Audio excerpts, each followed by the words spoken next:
जय श्री कृष्ण। आज हम लोग एक कथा सुनेंगे। कथा बड़ी ही धार्मिक मार्मिक तथा आध्यात्मिक है। इस कथा को बड़ी ही ध्यान से आप सुने, क्योंकि किसी भी कथा को ध्यान से सुनने पर ही कथा समझ में आता है तथा कथा का आनंद भी आता है। तो चलिए कथा को सुनते हैं। यह जो कथा है यह आपका वैवर्त पुराण से है।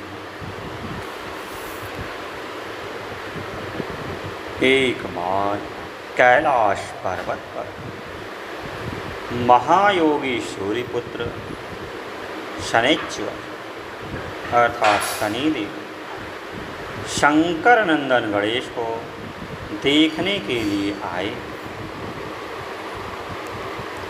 उनका मुख अत्यंत नम्र था, आंखें कुछ मुदी हुई थी और मन एकमात्र श्री कृष्ण में लगा हुआ था। अतः वे बाहर भीतर श्री कृष्ण का स्मरण कर रहे थे। वे तपह फल को खाने वाले तेजस्वी धधकती हुई अग्नि की शिखा के समान प्रकाशमान अत्यंत सुंदर श्याम वर्ण और पीतांबर धारण किए हुए थे। उन्होंने वहाँ पहले विष्णु, ब्रह्मा, शिव, धर्म, सूर्य, देवगणों और मुनिवरों को प्रणाम किया।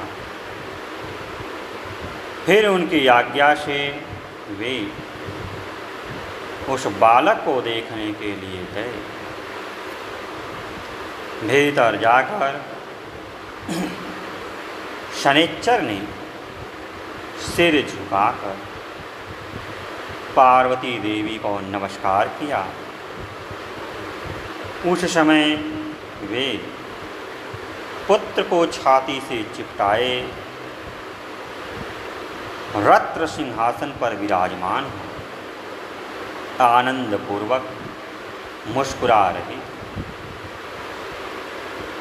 5 सखियां निरंतर उन पर श्वेत चंवर डुलाती जाती थीं। वे सखी द्वारा दिए गए सुवासित तांबुल को चबा रही थी। उनके शरीर पर वही शुद्ध स्वर्णिम साड़ी शोभायमान थी। रत्नों के आभूषण उनकी शोभा बढ़ा रहे थे। सहसा सूर्यनंदन शनैश्चर को सिर झुकाए देखकर पार्वती जी ने उन्हें शीघ्र ही शुभ आशीर्वाद दिया और उनका कुशल मंगल पूछा। ग्रहेश्वर, इस समय तुम्हारा मुख नीचे की ओर क्यों झुका हुआ है तथा तुम मुझे अथवा इस बालक की ओर देख क्यों नहीं रहे? शनैश्चर ने कहा, शंकर वल्लभे, मैं एक परम गोपनीय इतिहास, यद्यपि वह लज्जाजनक अतः माता के समक्ष कहने योग्य नहीं है, तथापि आपसे कहता हूँ, सुने। मैं बचपन से ही श्री कृष्ण का भक्त। मेरा मन सदा एकमात्र श्री कृष्ण के ध्यान में ही लगा रहता था। मैं विषयों से विरक्त होकर निरंतर तपस्या में रत रहता था। पिताजी ने चित्ररथ की कन्या से मेरा विवाह कर दिया। वह सती साध्वी नारी अत्यंत तेजस्विनी तथा सतत तपस्या में रत्न रहने वाली थी। एक दिन ऋतु स्नान करके वह मेरे पास आई। उस समय मैं भगवत चारण का ध्यान कर रहा था। मुझे बाह्य ज्ञान बिल्कुल न था, अतः मैंने उसकी ओर देखा भी नहीं। पत्नी ने अपना ऋतुकाल निष्फल जानकर मुझे शाप दे दिया कि तुम अब जिसकी ओर दृष्टि डालोगे वही नष्ट हो जाएगा। तदनंतर जब मैं ध्यान से विरत हुआ तब मैंने उस सती को संतुष्ट किया, परंतु अब तो वह शाप से मुक्त कराने में असमर्थ थी, अतः पश्चाताप करने लगी। माता, इसी कारण मैं किसी वस्तु को अपने नेत्रों से नहीं देखता और तभी से मैं जीव हिंसा के भय से स्वाभाविक ही अपने मुख को नीचे किए रहता हूँ। शनिश्चर की बात सुनकर पार्वती हंसने लगी। इस पर नर्तकियों तथा किन्नरियों का सारा समुदाय भी ठहाका मारकर हंस पड़ा। शनिश्चर का वचन सुनकर पार्वती जी ने परमेश्वर श्री हरि का स्मरण किया और इस प्रकार कहा, सारा जगत ईश्वर की इच्छा के वशीभूत ही है। फिर देव वशीभूता पार्वती देवी ने कौतूहलवश शनिश्चर से कहा, तुम मेरी तथा मेरे बालक की ओर देखो, भला इस निषेक कर्म फल भोग को कौन हटा सकता है। तब पार्वती का वचन सुनकर शनिश्चर स्वयं मन ही मन यो विचार करने लगे, अहो, क्या मैं इस पार्वती नंदन पर दृष्टिपात करूं अथवा न करूं, क्योंकि यदि मैं बालक को देख लूँगा तो निश्चय ही उसका अनिष्ट हो जाएगा। इस प्रकार कहकर धर्मात्मा शनिश्चर ने धर्म को साक्षी मानकर बालक को तो देखने का विचार किया, परंतु बालक की माता को नहीं। शनिश्चर का मन तो पहले से ही खिन्न था। उसके कंठ, ओष्ठ और तालू भी सूख गए थे। फिर भी उन्होंने अपने बाएं नेत्र के कोने से शिशु के मुख को निहारा। शनि की दृष्टि पड़ते ही शिशु का मस्तक धड़ से अलग हो गया।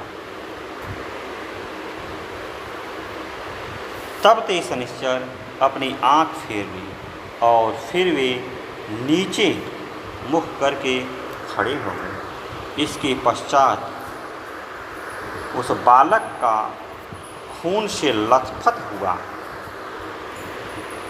सारा शरीर तो पार्वती की गोद में पड़ा रह गया, परंतु मस्तक अपने अभिष्ट लोकों में जाकर श्री कृष्ण में प्रविष्ट हो गए। यह देखकर पार्वती देवी ने बालक को छाती से चिपटाकर फूट फूट कर विलाप करने लगी और उन्मत्त की भांति भूमि पर गिरकर मूर्छित हो गई।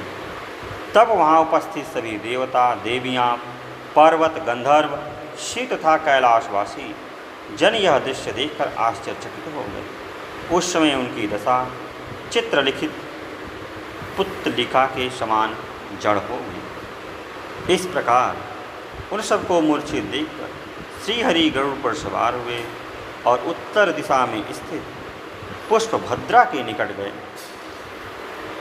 वहाँ उन्होंने पुष्पभद्रा नदी के तट पर वन में स्थित इस गजेंद्र को देखा, जो निद्रा के वशीभूत हो बच्चों से घिरकर हाथनी के साथ सो रहा था। उसका सिर उत्तर दिशा की ओर था और मन परमानंद से पूर्ण था। वह पश्चिम से थका हुआ था। फिर तो श्रीहरि ने शीघ्र ही सुदर्शन चक्र से उसका सिर काट दिया और रक्त से भीगी हुई उस मनोहर मस्तक को बड़े हर्ष के साथ गरुड़ पर रख लिया। गज के कटे हुए अंग के गिरने से हाथनी की नींद टूट गई। तब अमंगल शब्द करती हुई उसने अपने शावक को भी जगाया। फिर वह शोक से विह्वल हो शावकों के साथ बिलख बिलख कर चित्कार करने लगी। तत्पश्चात उसने भगवान विष्णु का स्तमन किया। उसकी स्तुति से प्रसन्न होकर भगवान ने उसे वर दिया और दूसरे गज का मस्तक काटकर इसके धड़ से जोड़ दिया। फिर उस ब्रह्मवेत्ता ने ब्रह्म ज्ञान से उसे जीवित कर दिया और उस गजेंद्र के सर्वांग में अपने चरण कमल का स्पर्श करते हुए कहा, गज, तू अपने कुटुंब के साथ एक कल्प पर्यंत जीवित रहा। इस प्रकार कहकर मन के समान वेगशाली भगवान कैलाश पर जा पहुँचे। वहाँ पार्वती के वास स्थान पर आकर उन्होंने उस बालक को अपनी छाती से चिपटा लिया और उस हाथी के मस्तक को सुंदर बनाकर बालक के धड़ से जोड़ दिया।